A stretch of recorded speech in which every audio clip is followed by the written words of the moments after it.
Bismillah, di sini kita akan mempelajari mengenai materi peserta didik dalam pendidikan Islam.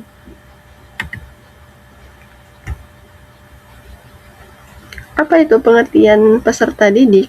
Peserta didik adalah individu yang sedang berada pada proses perkembangan menuju kedewasaan. Dalam Islam, peserta didik dipandang sebagai amanah Allah yang memiliki potensi fitrah, memiliki tanggung jawab untuk menuntut ilmu sebagai bagian dari ibadah.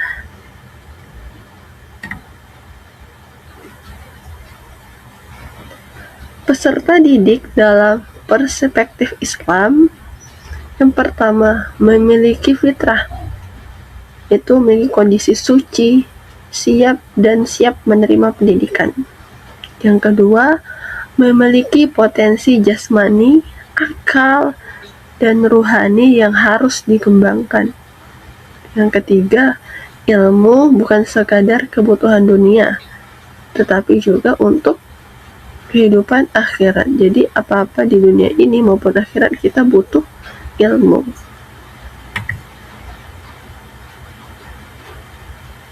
Selanjutnya, tujuan pendidikan Islam. Tujuan pendidikan peserta didik dalam Islam. Yang pertama, membentuk pribadi beriman dan bertakwa. Yang kedua, mengembangkan akhlak mulia. Jadi, peserta didik semakin bertambah ilmunya, semakin akhlaknya juga terbentuk. Yang ketiga, menguatkan kemampuan berpikir kritis dan produktif. Keempat, menjadi insan yang bermanfaat bagi masyarakat. Jadi, peserta didik dalam pendidikan Islam ini bukan hanya dia cerdas ya secara akademik, tetapi dia mampu menjadi manusia yang bermanfaat untuk sekitar. Yang kelima, mencapai kebahagiaan dunia dan akhirat.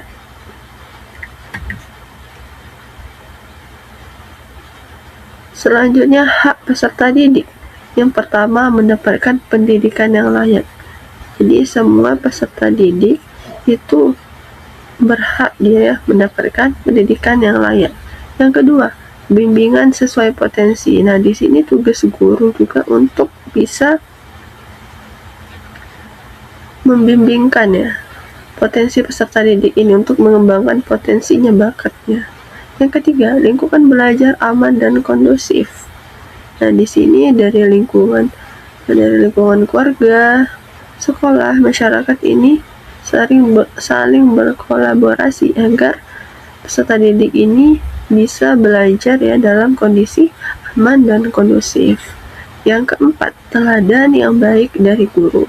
Dan dari guru juga harus bisa memberikan teladan yang baik ya, bagi modeling untuk peserta didik. Jadi peserta didik itu melihat dan meniru apa yang dilakukan gurunya. Nah, guru di sini harus bisa menjaga adab juga, bisa menjadi teladan bagi peserta didik, role model untuk peserta didik.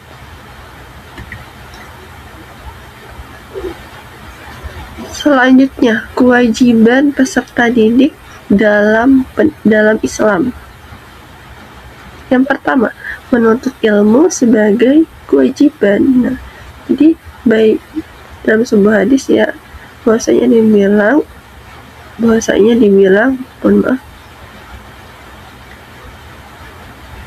menuntut ilmu itu wajib bagi setiap muslim ya, baik dari perempuan dan laki-laki, wajib menuntut ilmu. Yang kedua, memuliakan guru. Nah, di sini peserta didik harus bisa memuliakan guru.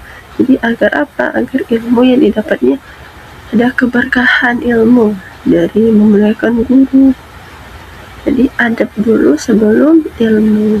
Yang ketiga, menjaga adab dalam belajar. Nah, ini tuh dia, sebelum belajar niatkan adab kepada guru, dimana mendengarkan pada saat dia menjelaskan. Yang keempat, mengamalkan ilmu yang diperoleh. Nah, ilmu yang sudah didapat, ilmu yang sudah dipelajari itu alangkah baiknya itu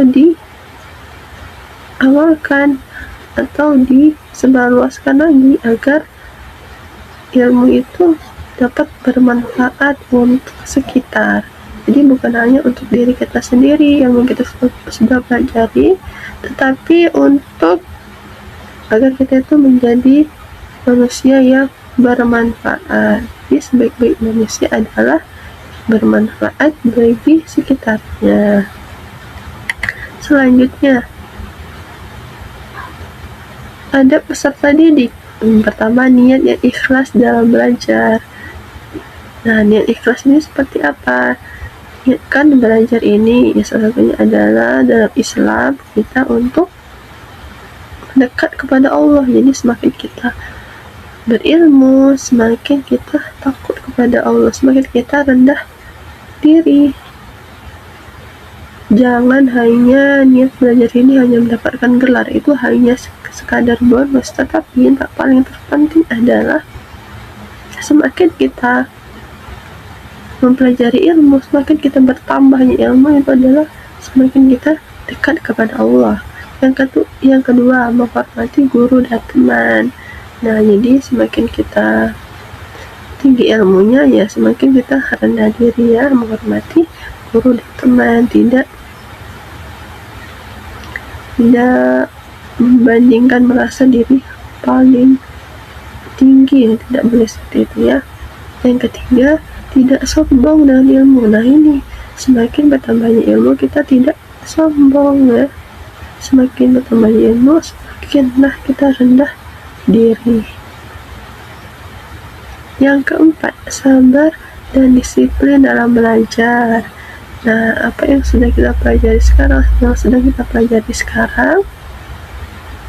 pasti di setiap belajar ya, itu pasti ada tantangannya. Jadi sabar dan disiplin dalam belajar. Yang kelima, menjaga kebersihan hati dan perilaku. Nah, sebelum memulai pelajaran, ya niatkan hati kita dibersihkan dulu. Untuk apa nih kita belajar? Perilaku juga kita harus jaga ya, dari orang tua, guru, dan teman. Selanjutnya, karakter ideal peserta didik. 1. Berintegritas dan jujur. Harus memiliki sikap yang jujur dan disiplin ya.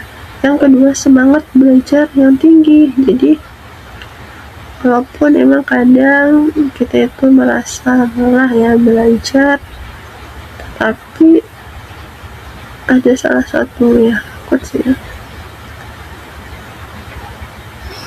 nggak apa-apa lelahnya belajar pada lelah akan kebodohan. Jadi nggak apa-apa belajar, semangat aja. Walaupun ada masa-masa emang jenuh ya, nggak apa-apa, istirahat dulu bentar, belajar lagi.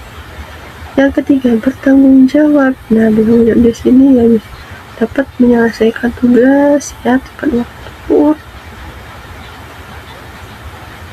Yang keempat, berakhlakul karimah. Nah, jadi jika seorang peserta didik sudah belajar banyak ilmu dan guru itu sudah menjelaskan materinya ya,